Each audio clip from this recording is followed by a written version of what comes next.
신약성경 베드로전서 1장 3절로 4절까지의 말씀입니다. 베드로전서 1장 3절로 4절까지의 말씀, 볼륨만 좀 낮춰주세요. 베드로전서 1장 3절로 4절까지의 말씀, 베드로전서 1장 3절로 4절까지의 말씀을 우리 다 같이 한 목소리로 합독하도록 하겠습니다. 베드로전서 1장 3절로 4절까지의 말씀 우리 다 같이 읽도록 하겠습니다. 시작. 우리 주 예수 그리스도의 아버지 하나님을 찬송하리로다. 그의 많으신 긍휼대로 예수 그리스도를 죽은 자 가운데서 부활하게 하심으로 말미암아 우리를 거듭나게 하사 산 소망이 있게 하시며 썩지 않고 더럽지 않고 새하지 아니하는 유업을 있게 하시나니 곧 너희를 위하여 하늘에 간직하신 것이라. 아멘. 할렐루야. 이제 6월이 시작이 됐습니다. 6월은 우리 호국 부원의 달입니다. 특별히 우리 대한민국이 여러 가지 문제로 인하여서 기도가 필요하고 또 주님의 은혜가 필요한 이 시점 가운데 우리 사랑하는 성도님들, 나라와 민족을 위해서, 특별히 이 대한민국을 위해서 함께 기도해 주시고 모든 것이 하나님 안에서 평안하게 될 수 있게 기도해 주시기를 부탁을 드립니다. 혹시 사막을 여행해 보신 적이 있습니까? 사막은요, 이 오랜 시간 동안 걸어도 사막이 끝이 없다고 느껴질 정도로 보여야지, 볼 수 없어야지 그게 사막이에요. 그래서 이 사막을 여행하는 사람들 가운데 가장 두려워하는 것이 무엇이냐면 신기루라고 합니다.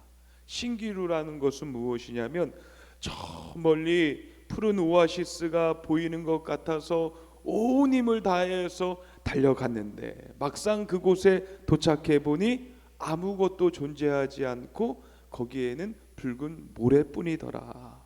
그것을 경험한 이 여행객들이 이 허탈감과 절망감으로 또 빠지게 되어지고 모든 것을 이게 포기하게 이게 됩니다. 우리가 살아가는 세상도요, 참 신기루와 같다라는 생각이 들 때가 참 많습니다. 사람들은 저마다 자신들의 오아시스를 소망하며 부지런히 달려가고 있습니다. 어떤 학생은 이 대학교만 들어가면, 또 어떤 사람은 내가 이 직장에만 취업이 된다면, 또 어떤 사람은 내가 이번에 집에 청약을 넣었는데 청약에 당첨이 되어서 이 집을 마련을 할 수 있게 되었다면, 어떤 사람은 복권이 돼서 내가 큰 부를 누릴 수 있게 됐다면 진짜 행복할 텐데 라는 그런 행복을 찾아서 열심히 달려가고 있습니다. 여러분, 근데 그것이 실상 우리의 삶 가운데 우리의 손에 쥐어졌을 때 어떨까요? 기쁩니다. 근데요, 그 기쁨도요 잠시일 때가 많습니다. 이내 다른 갈증과 불안이 우리 가운데 찾아오는 것입니다. 세상이 주는 소망은요, 시간이 지나면 낡아지고요, 썩어지고요, 결국에는 우리를 배신하는 죽은 소망이기 때문입니다.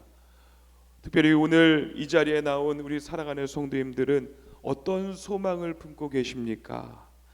여러분이 품고 있는 그 소망이 예수 그리스도 안에서 살아있는 하나님이 살아서 움직이시는 산 소망들이 되어지고 하나님의 뜻대로 응답되어질 수 있게 되기를 간절히 축원합니다.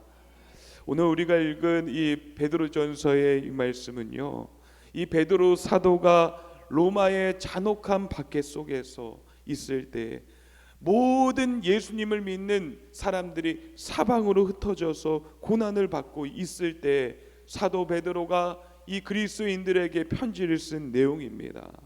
당신은요, 예수님을 믿는다는 이유 하나만으로서 재산이 몰수당하기도 했어요.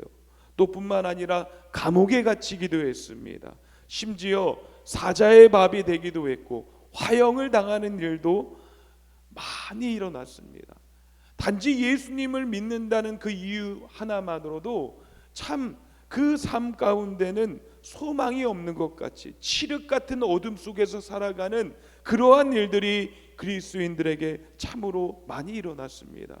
그때에 사도 베드로가 이 그리스도인들에게 하는 말이 무엇이냐면 오히려 소망이 없는 그 현실 가운데서 살아있는 산 소망을 얘기하고 있습니다.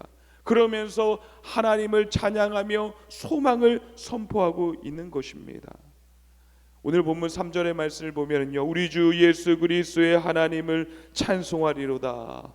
그의 많으신 긍휼대로 예수 그리스도를 죽은 자 가운데서 부활하게 하심으로 말미암아 우리를 거듭나게 하사 산 소망이 있게 하시며, 베드로가 이 어떻게 그 극심한 고난 속에서 낙심하지 않고 찬양을 할 수 있으며 산 소망이 있기를 선포할 수 있었을까요?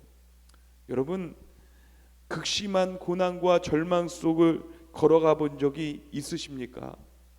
돈이 없어서 정말 힘들었고 먹을 것이 없어서 괴로웠던 적이 있으십니까?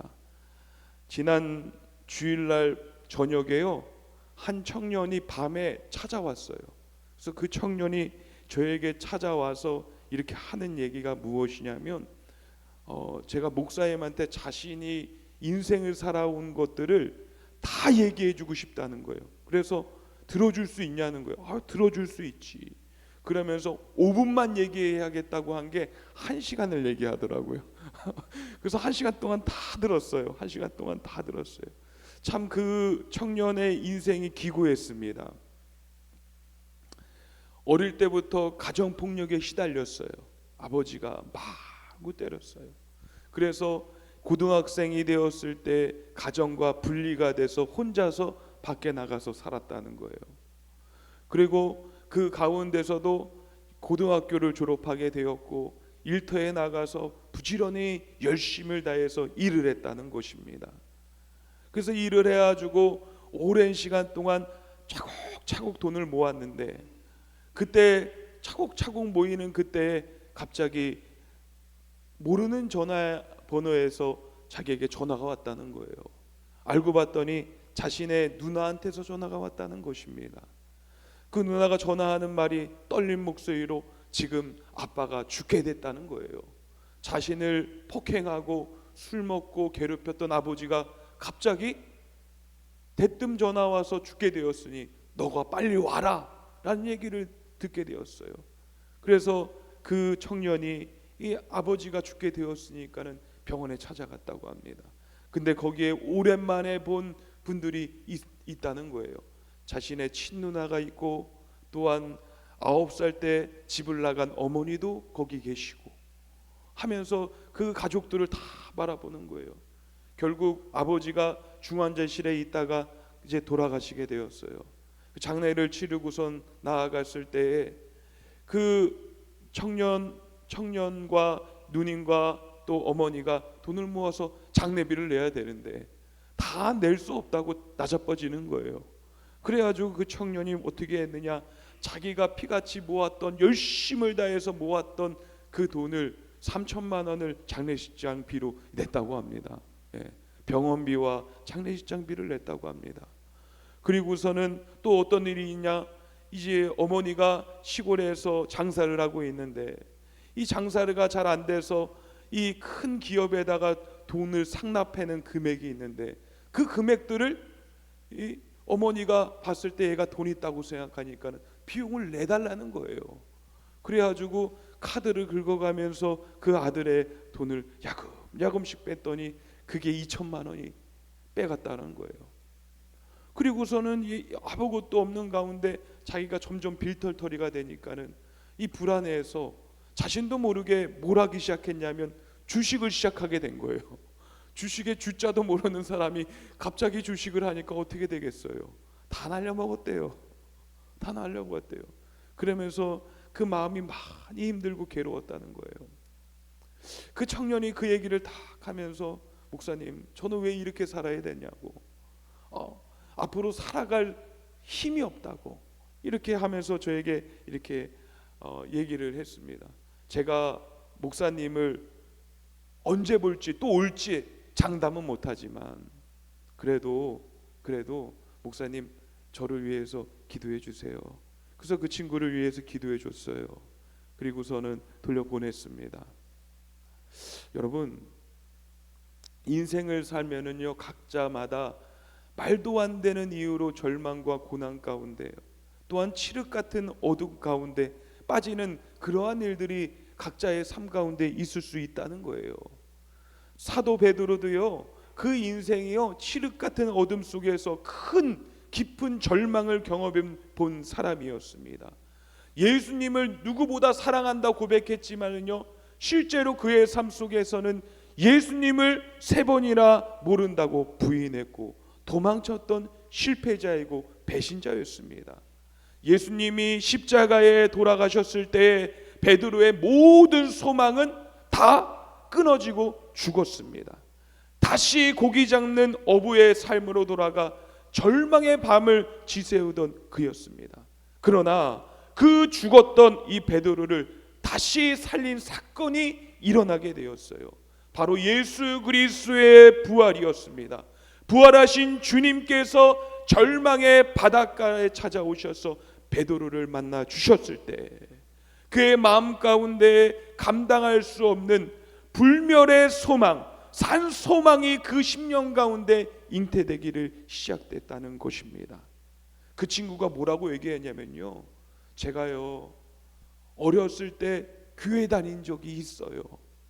그러니까 그 얘기를 유추해서 보니까는요, 17살 때 그 친구가 이제 부모님과 가정과 분리가 되었어요. 근데 그 분리되었을 때 자그마한 오탑방을 누가 잡아줬다고 하더라고요. 그 오탑방을 잡아준 사람이 누구냐면 교회 사람인 것 같아요. 뭐 교회에서 그 일들을 감당했던 것 같아요. 그래서 그 친구가 고등학교를 졸업하는 그 순간까지 그냥 이름도 없이 빛도 없이 사랑으로 섬기며 반찬으로 또 돌봐주면서 그 아이가 이 성장하게 된 것이에요. 아무도 자기를 몰라주고 구박하고 때리고 도망갔던 그 아이의 가운데, 그 인생 가운데 찾아오신 예수님, 동일하게 모든 것이 무너져 있는 그의 삶 가운데 베드로 가운데 찾아오신 예수 그리스도로 말미암아 다시 일어나는 그 소망이 그 베드로 가운데 일어났다는 것입니다. 사랑하는 성도 여러분, 오늘 성경에는요, 우리에게 그냥 소망이라고 성경은 우리에게 말씀하고 있지 않습니다. 산 소망이라고 말씀하고 있습니다. 여러분, 산 소망이 있으면 어떤 소망이 있습니까? 죽은 소망도 있는 것이에요. 죽은 소망은 무엇입니까? 결국에는 없어질 것들, 생명이 없는 것들을 두고서는 죽은 소망이라고 얘기합니다. 기독교의 위대한 영성가인 성 어거스틴은요, 자신의 책 고백론에서 인간의 잘못된 소망에 대해 이렇게 고백을 하고 있습니다. 주님, 내가 당신 안에 안식을 찾기 전까지 내 마음은 결코 평안한 적이 없습니다. 나는 세상의 피조물 속에서 영원한 것을 찾으려고 했으나 그것들은 모두 변하고 또한 사라질 죽은 것들이었습니다. 우리가 물질의 소망을 두면요, 물질의 소망을 둘 때에 우리의 물질이 사라질 때 우리의 소망은 죽는 것입니다. 사람에게 소망을 두면요, 사람이 떠나가고 배신할 때 내 소망은요 처참히 죽어져 버리는 것입니다. 건강에 소망을 두면요, 육신이 약해질 때 내 인생 전체가 무너지게 되는 것이에요. 이것이 바로 세상의 죽은 소망을 붙들고 사는 자들의 비극적인 모습입니다. 에베소 2장 12절의 말씀을 우리 다 함께 읽도록 하겠습니다. 시작. 그때 너희는 그리스도 밖에 있었고 이스라엘 나라 밖에 사람이라. 약속의 언약들에 대하여는 외인이요 세상에는 소망이 없고 하나님도 없는 자이더니. 아멘. 하나님 안에 있는 자들에게는 진정한 소망이 있다는 것이에요. 여러분, 세상 가운데 있고 그리스도 밖에 있고 또한 하나님의 약속과 언약의 밖에 있는 것들, 하나님 없는 자로 살아가는 사람들이 갖고 있는 진짜 소망은 소망이 아니다라는 것을 성경은 우리에게 분명히 얘기하고 있습니다. 그러므로 사랑하는 성도 여러분, 우리가 붙잡는 것은요, 산 소망을 붙잡을 수 있게 되기를 간절히 원합니다. 산 소망은 무엇입니까? 소망의 근원이신 예수 그리스도를 말씀하고 있는 것입니다. 죽음의 무구덤에 갇혀있는 예수 그리스도가 아니라 사망의 권세를 깨뜨려 우리 인생 가운데 찾아오신 부활의 예수 그리스도가 우리에게 진정한 산 소망이라고 말씀하고 있는 것입니다. 그래서 오늘 본문 베드로전서 1장 3절의 말씀 우리 다시 한번 읽도록 하겠습니다. 베드로전서 1장 3절 시작. 우리 주 예수 그리스도의 아버지 하나님을 찬송하리로다. 예수 그리스도를 죽은 자 가운데서 부활하게 하심으로 말미암아 우리를 거듭나게 하사 산 소망이 있게 하시며. 아멘. 예수 그리스도의 부활과 소망이 무슨 관계가 있느냐? 죽을 수밖에 없고 망할 수밖에 없고 갇힐 수밖에 없는 예수 그리스도가 그것을 뛰어넘으셨습니다. 우리로 인간적으로 헤아릴 수 없는 것, 죽음을 이기신 것이 바로 예수 그리스도이십니다. 그 예수 그리스도로 말미암아 우리에게는 그 예수 그리스도로 말미암아 소망이 들어온다는 것이에요. 죽음마저 이기신 예수님이 나의 소망이 되시기에 그 어떤 풍파도 이 소망을 죽일 수가 없다는 것입니다. 사랑하는 성도 여러분, 세상에 썩어질 것들의 소망의 닻을 내리지 마시기를 간절히 원합니다. 그것은 파도가 치면 휩쓸어갈 모래와 같습니다. 영원히 살아계셔서 어제나 오늘이나 영원토록 동일하신 예수 그리스도께 여러분의 소망을 고정시킬 수 있게 되기를 간절히 소망합니다. 여러분, 갖고 싶은 것 많죠. 맞죠? 얻고 싶은 것 많죠. 되고 싶은 것 많죠. 근데요, 참 하나님께서 우리에게 요구하는 것이 무엇이냐면요, 여러분, 돈 달라고 하지 마세요. 당연히 돈을 구해야 되는 게 맞습니다. 근데요, 주님은요, 그것보다 가장 먼저 우리에게 요구하는 것이 무엇이냐면 예수님을 구하라는 거예요. 주님의 계획이 있어요. 각자의 인생을 향한 하나님의 계획이 있습니다. 당연히 돈을 우리가 필요로 하는 걸 우리 주님께서 모르실까요? 정말 좋은 직장과 또 많은 것들을 누리기 위한 것들을 우리 주님께서 모르실까요? 아시죠. 그럼에도 불구하고 하나님께서는요, 나를 구하라는 거예요. 나를 만나라는 거예요. 거기에 소망이 흘러 넘치기를 시작한다는 것입니다. 우리의 눈에는 보이지 않아도 주님께서 일하기를 시작하십니다. 우리의 입술로는 정말 말하고 싶은 것들이 있지만은 그럼에도 불구하고 예수 그리스도를 찾고 주님께 맡기며 살아가는 가운데 신앙생활을 하는 그들은 주님께서 그들 가운데 허락하신 소망이 임하게 되는 것입니다. 예수가 나의 산 소망이 되었을 때에 우리는 어떤 최악의 환경도 넉넉히 이겨내는 초월적인 능력과 은혜가 입혀지게 되는 것입니다. 독일의 신학자 몰트게는요, 그의 대표작 소망의 신학이라는 책에서 소망의 강력한 힘에 대해서 말하고 있습니다. 그리스도인의 소망은 단순히 미래를 기다리는 수동적인 태도가 아니다. 그것은 부활의 생명으로 오늘이라는 현실의 고난을 정복시키고 이겨내는 강력한 혁명적 에너지다. 이 몰트겐이요, 이 소망의 신학 가운데서 이렇게 얘기한 거예요. 진짜 소망은요, 환경이 좋았을 때 반짝이는 것이 아니라는 거예요. 사방의 절망에 있는 가운데서 한복판에서 소망을 가진 자, 예수 그리스도를 가진 자는요, 그 안에서 진과가 발휘된다는 것입니다. 여러분, 성경을 보면요, 구약의 비극적인 상황들이 참 많이 나옵니다. 그 중에 하박국이라는 선지자가 나와요. 이 하박국 선지자가 살던 시대는요, 나라가 망했습니다.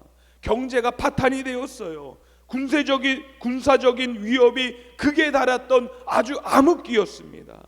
그가 처한 상황이 어디 나와 있냐면 하박국서 3장 17절에 나오고 있어요. 하박국서 3장 17절에 비록 무화과 나무가 무성치 못하며 포도나무가 열매가 없으며 감람나무에 소출이 없으며 밭에 먹을 것이 없으며 우리의 양이 없으며 외양간에 송아지가 없을지라도, 뭐라고 얘기하고 있습니까? 없대요. 다 없대요. 없는 것만 투성인 거예요. 모든 것이 결핍의 투성입니다. 절망의 상태를 얘기하고 있습니다. 요즘 룸으로 말하면요, 사업이 부도가 났어요. 통장의 잔고가 바닥이에요. 그런데 몸에 질병이 찾아왔어요. 기댈 곳조차 하나도 없는 상황이 바로 하박국 선지자의 상황이며 나라의 상황이었다는 것이에요. 그 가운데서 이 하박국 선지자가 말하는 것이 무엇이냐면요, 하박국서 3장 18절 말씀, 하박국서 3장 18절 말씀 우리 다 함께 읽도록 하겠습니다. 시작. 나는 여호와로 말미암아 즐거워하며 나의 구원의 하나님으로 말미암아 기뻐하리로다. 아멘. 어떻게 이런 고백이 가능합니까?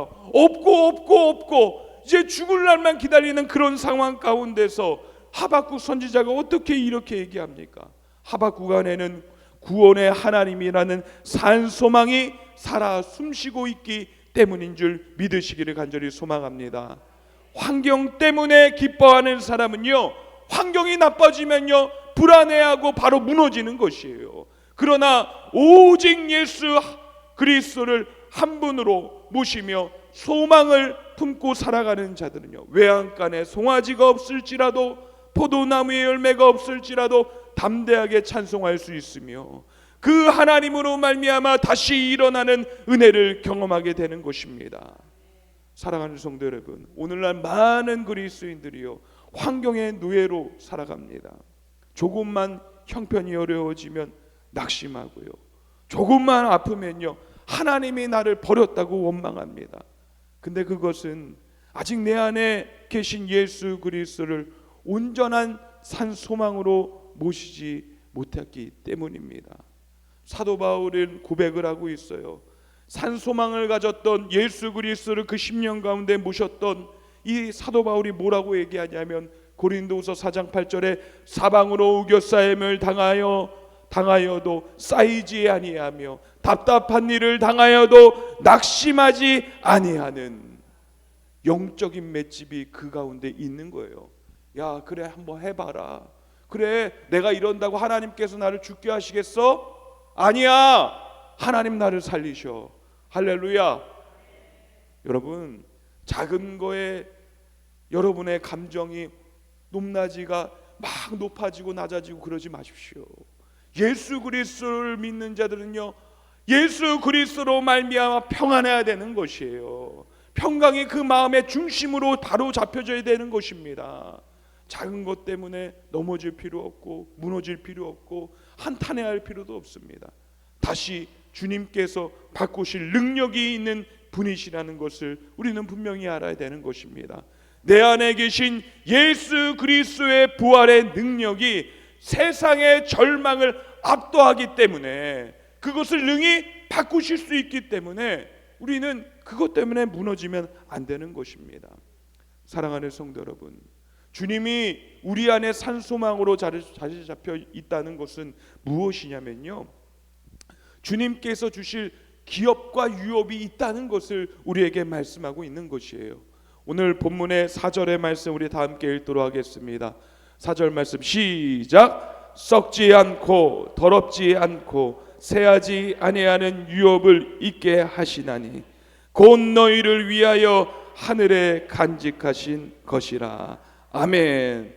세상의 모든 유산과 기업의 이 세 가지의 특징이 무엇이냐면요, 세상의 모든 유업과 기업은 썩어질 것, 더러워질 것, 새할 것, 이게 이 세상의 모든 기업과 유업의 특징인 거예요. 아무리 좋은 집을 장만했다 하더라도요, 10년이 지나면 어떡합니까? 낡아요. 낡을 수밖에 없어요. 아무리 화려한 권세를 가지고 있는 자라도요, 세월이 흐르니까요, 쇠퇴하고 죽더라고요. 또 뿐만 아니라 많은 것들을 가졌다 할지라도 결국에는 자신의 것에서 많은 것들을 누리는 것이 아니라 그 후대에 갈수록 점점 사라지게 되더라고요. 그러나 하나님께 산소망을 가진 사람들은요, 하나님께서 그들에게 무엇을 주시냐? 유업을 주신대요. 기업을 주신대요.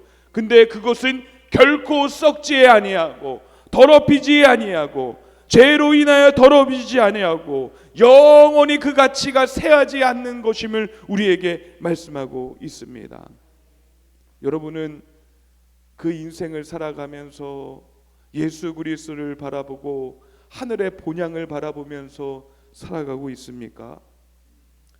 기독교 변증자인 이 C.S. 루이스가 자신의 책인 이 순전한 기독교에서 본향을 바라보는 그리스도인의 태도에 대해서 이렇게 적었습니다.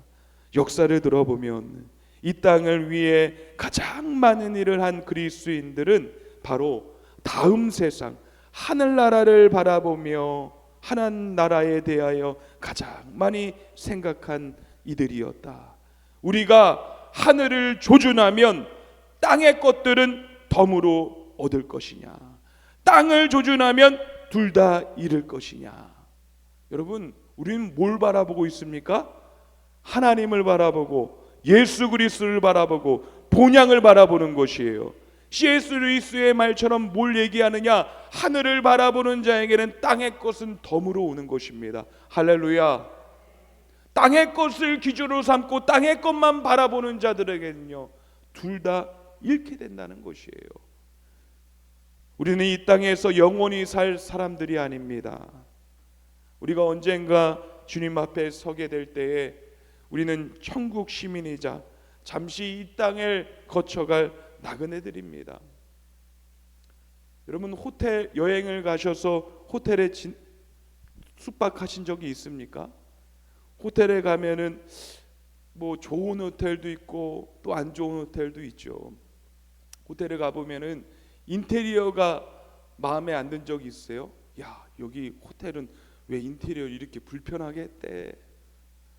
아이고, 참 불편하다 하면서 그런 얘기 해본 적이 있어요. 근데 인테리어가 마음에 안 들면 어떻게 합니까? 여기 인테리어 마음에 안 드니까 오늘 하루라도 즐겁게 자고 행복하게 자기 위해서 내가 인테리어를 바꿔야 되겠다 하면서 막 인테리어를 바꾸시는 분이 있어요? 없지요?